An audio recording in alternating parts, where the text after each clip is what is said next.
Bonjour, bonjour et bienvenue sur le plateau de Batijournal TV. Nous sommes sur la Wood Arena, salon Eurobois 2026 à Lyon. Et j'ai le grand plaisir d'accueillir sur ce plateau Marc Tiercelin. Marc, bonjour. Bonjour. Marc, vous êtes un navigateur, mais je vais vous demander de vous présenter pour ceux qui ne vous connaîtraient pas et pour dire aussi que nous allons parler Vendée Globe 2028, nous allons parler Marco Polo et nous allons parler bateau en bois. Tout à fait. Alors moi, je suis navigateur professionnel. J'ai réalisé 5 tours du monde, 4 Vendée Globe. J'ai été 2 fois deuxième des tours du monde. J'ai numéro 2 mondial. J'ai fait 24 transats. Alors, je vous la fais courte. Près de 270 compétitions internationales, nationales et internationales. Et je navigue depuis l'âge de 10 ans. J'ai bossé sur tous les bateaux possibles. Et l'autre point et le lien avec ce salon, c'est que j'ai fait très jeune, je suis rentré très jeune à l'école Boulle, parce qu'au début de ma vie, donc là je parle dans les années 70, je souhaitais devenir luthier. Donc j'ai fait 3 ans à Boulle en ébénisterie, en marqueterie et en dessin. Et ça a été quelque chose d'extraordinaire déjà.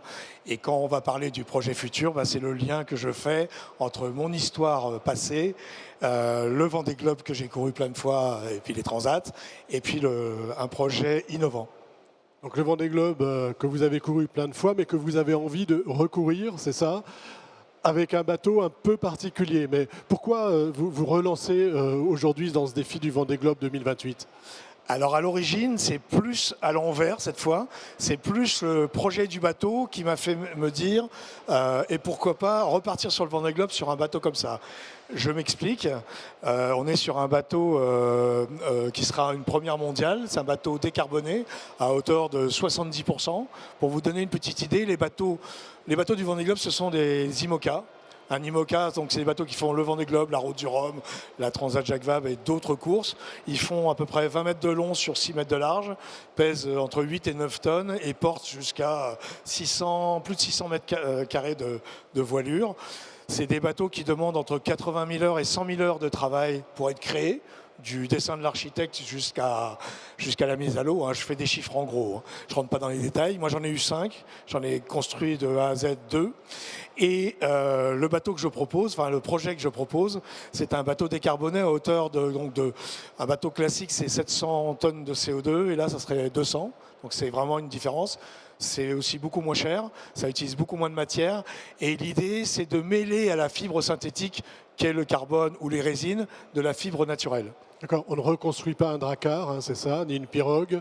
On fait, on mixte, on va dire, la résine carbonée à une résine bois ou autre. Alors j'explique un petit peu, allez-y, expliquez. J'explique un peu parce que dans ce cadre-là, c'est intéressant. C'est essentiellement sur la partie de la coque, puisque les mâts sur ces bateaux-là sont standards. Tout le monde a le même mât, tout le monde a la même quille, mais la coque, on doit la voir sur les images.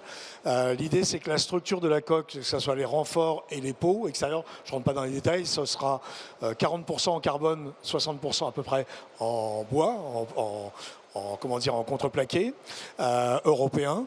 Le carbone sera essentiellement dédié sur ce qu'on appelle les renforts de sécurité, puisque ce sera un bateau compétitif, mais aussi qui remplira toutes les normes de sécurité, c'est vraiment important.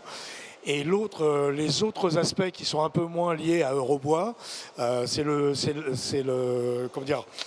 bambou et le chanvre qui intégreront le bateau au niveau du pont et au niveau des aménagements intérieurs.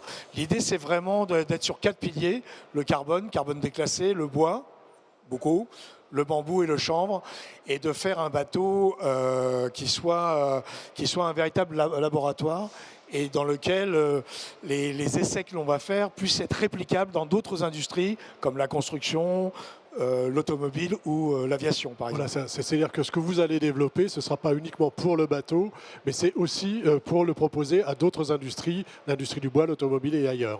Tout à fait.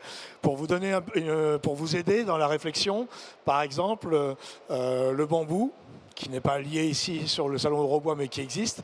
Il y a des ingénieurs qui travaillent sur le futur Airbus vert. Et dans le futur Airbus vert, une partie du bambou sera dédiée aux coffres à bagages, aux arrières de siège que dans l'avion, aux gaines d'aération, etc., au nez de l'avion et tout. Idem pour le chanvre, on en parlait avec un jeune tout à l'heure. Le chanvre est présent partout, il est utilisable dans beaucoup de choses et il est présent dans des tableaux de bord de véhicules à hauteur de plus X millions de trucs. Donc cette diversification du monde du nautisme de course et potentiellement du nautisme tout court, c'est une des idées qui me pousse à créer ce bateau. Ça veut dire qu'avec le bois, on peut innover aujourd'hui et on peut innover sur quelque chose de très performant et de très high-tech. En fait, on oublie, mais depuis toujours, depuis l'origine du monde, les bateaux ont été faits avec des fibres naturelles et du bois principalement, mais aussi du papyrus, du bambou et autres. Et on est passé à l'industrie polyester dans les années 60-70 parce que ça apportait des gains de productivité, ça coûtait beaucoup moins cher. On continue encore aujourd'hui, et heureusement d'ailleurs, à construire des bateaux en bois. Je vais prendre juste un chantier, si vous connaissez un peu la voile, c'est RM Yacht à La Rochelle qui fait des bateaux en bois, mais il y en a d'autres. Et il y a aussi des bateaux classiques qu'on aime bien revoir naviguer, donc il y a beaucoup de bateaux en bois. Et l'idée, et le carbone est arrivé, moi je fais de la voile depuis 1970, donc ça fait un peu longtemps. Le carbone nous est aussi arrivé peu à peu, petit à petit. Ça coûte toujours cher, mais ça coûtait cher. Et donc on est arrivé aujourd'hui à nos bateaux de course qui sont full carbone, comme on dit. Et donc une des idées, c'est ça, c'est de décarboner la performance, de décarboner la construction. Voilà. Aujourd'hui, est-ce que vous pouvez atteindre, vous êtes sûr d'avoir les mêmes performances avec ce type de matière que la matière carbonée, ou est-ce qu'il y a un risque que ce soit plus lourd, que ce soit moins facile pas à manier, hein, j'y connais rien, donc je vais dire des bêtises, mais non, ça reste un bateau. Ça reste un bateau. Enfin, je veux dire, est-ce que c'est un bateau qui va vous permettre d'aller aussi vite que les autres, ou est-ce que le fait qu'on mette du bois va vous ralentir peut-être un peu ? Alors en fait, au niveau du poids, on est sur 1,5% d'écart. Et je dirais que le poids, ce n'est pas forcément l'essentiel parce qu'en fonction de ce que l'on met sur un bateau, même si on met 10 millions d'euros sur un bateau full carbone, on sera peut-être plus lourd qu'un bateau comme celui-là. Donc le poids n'est pas un problème. La seule vraie grosse différence qui a changé beaucoup la performance, que ce soit en Formule 1, en aviation ou en nautisme, mais en navigation, c'est la raideur. Et le bois est par principe plus souple que le carbone. Et donc c'est le seul point sur lequel, ce n'est pas un point négatif, mais c'est un point à travailler, c'est de conserver une certaine raideur. Et en termes de performance, l'idée c'est aussi d'avoir les mêmes performances, en tout cas de s'en approcher. Et j'en termine. Moi ça ne m'inquiète pas trop et c'est aussi pour ça que j'ai placé le bateau avant ma participation ou ma présence dans un projet comme ça, c'est que je trouve que des gens qui ont vécu comme moi toutes ces générations de nautique, qui a construit plein de bateaux et tout, on est aussi là pour passer le bébé, je dirais, aux générations futures. Et c'est une des grandes forces de ce projet-là. Voilà, l'idée, c'est d'aller plus loin, c'est une forme de passage. Tout à fait. Je reviens sur la raideur. Pourquoi c'est important la raideur ? La raideur apporte la performance, c'est-à-dire qu'il n'y a pas de déformation, tout ça. Ça n'a pas que des avantages, hein. La raideur fait que ça casse beaucoup. Donc au début, sur les bateaux carbone, on a tous, moi un peu moins que les autres d'ailleurs, quelque part j'ai eu une belle étoile. On a beaucoup cassé des mâts, des coques, des cordages en carbone. Donc on a progressé dans la construction nautique. À savoir une chose quand même, cette construction-là n'est pas contre le carbone, je précise. Parce qu'il y a des gens qui disent, oui, mais c'est l'un contre l'autre, on veut toujours opposer les choses. Non, non. La dimension carbone, j'en parle pas beaucoup parce que là, on est au salon Eurobois. Mais la dimension carbone, elle est aussi intéressante dans ce projet-là. Je fais une incise. Allez-y, allez-y. C'est le carbone des A380 qui n'ont pas été construits, qui est récupéré sur les chaînes d'assemblage d'Airbus. Et sinon, le carbone en question était enterré autour des usines à Saint-Nazaire et à Toulouse. C'est quand même un peu dommage. Et donc, il y a une société à l'intérieur d'Airbus qui a décidé de le vendre ou de le céder pour que dans les éoliennes, dans le nautisme, dans l'automobile, on utilise ce carbone, comme on appelle, déclassé. C'est-à-dire qu'il est toujours très bon, mais la date de péremption est dépassée. Et donc, le carbone sera utilisé là où il est nécessaire et le bois sera utilisé là où il est nécessaire. Ouais, nécessaire et utile. On en est où aujourd'hui de ce bateau ? Est-ce qu'il est dessiné ? Est-ce que vous pouvez nous donner un peu un calendrier ? Alors, le bateau est dessiné en partie. Alors, il faut savoir que ces projets-là, et c'est une des forces, c'est une des contraintes Et une des difficultés que j'ai faites, parce que j'ai eu 11 grands projets dans cette vie, entre les bateaux, des grands bateaux et les plus petits, c'est la recherche de fonds qui est la plus délicate et la plus dure. C'est plus dur qu'un Vendée Globe, et c'est plus long surtout. Et donc là, je suis dedans depuis une bonne année maintenant. Je connais la sauce.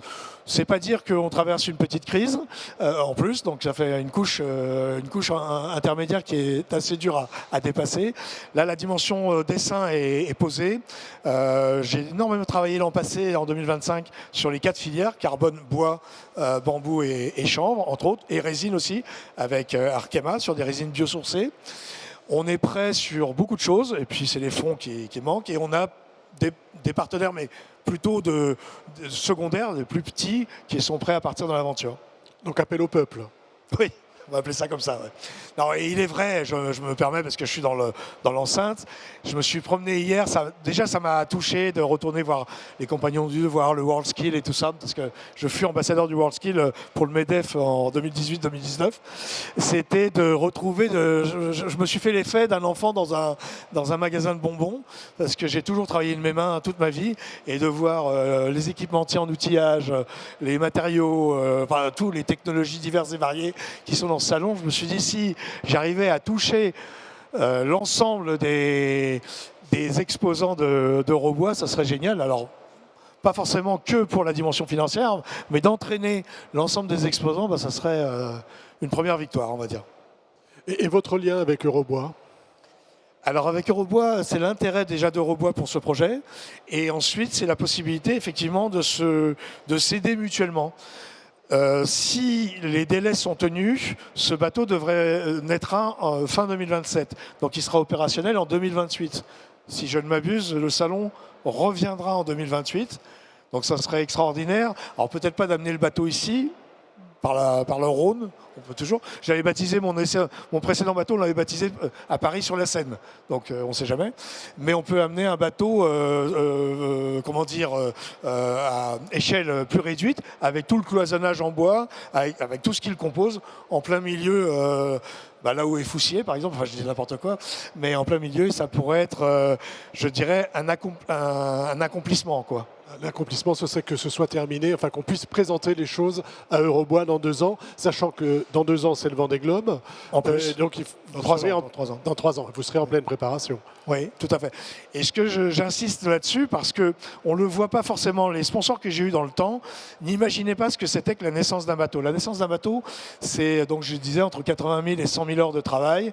C'est 1 an et demi du papier jusqu'à la mise à l'eau. Et c'est que des gens qui sont passionnés.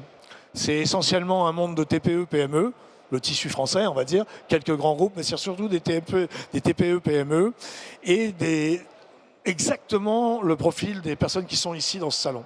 Exactement. Et donc, c'est assez génial. Et là, quand je citais le chantier qui veut avoir la construction du bateau, c'est le chantier Duquesne. C'est quelqu'un qui travaille qui travaille pas dans le monde nautique, qui travaille pour Dassault et Airbus. C'est ce côté de diversification. Donc, je pense que des personnes ici présentes pourraient peut-être diversifier et s'intéresser à un sujet comme ça. Et s'intéresser à ce sujet. Une dernière question, Marco Polo, pourquoi ? Parce que ma société s'appelle Marco Polo. Et puis parce que j'aime bien. Moi, je m'appelle Marc. Donc voilà, je fais ça simple. Voilà, c'est simple. Il n'y a pas de chichi. Oui. Ou de... Non. Après, j'en termine.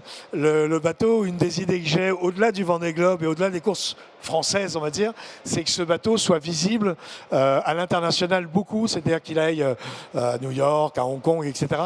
Pour que la technologie qu'il transporte, la façon dont il a été fait soit visible par le plus grand nombre. Et ça, c'est très important pour moi. Parce qu'il y a des courses où il y a 600 bateaux, comme le Fastnet, comme les courses en Méditerranée, etc. Donc il y a vraiment une idée de transmission et de savoir-faire français aussi par rapport à ça ? Oui. Là, actuellement, toutes les personnes qu'on a vues pendant l'année 2025, c'est des branches françaises avec de l'approvisionnement plutôt français, voire européen, mais c'est aussi un des facteurs du projet, enfin un des éléments du projet important. C'est de travailler aussi le côté de la proximité, quoi. La proximité, la transmission, le savoir-faire. On a fait un bon tour d'horizon. Est-ce que vous voulez ajouter quelque chose ? Non, c'est parfait. On vous souhaite bonne chance. Ouais, merci. Merci beaucoup. Merci. Et merci de m'avoir accueilli ici. Ben, j'ai eu une seconde jeunesse en me baladant hier et je vais y retourner tout à l'heure d'ailleurs. Bah, écoutez, merci d'être venu là. Vous pouvez l'applaudir, hein, évidemment. Merci. Une émission, un petit temps d'échange à retrouver sur notre site internet Batijournal TV et bien sûr sur les sites de nos partenaires que sont le Salon Eurobois et le magazine Woodsurfer. Merci à vous. Merci Stéphane.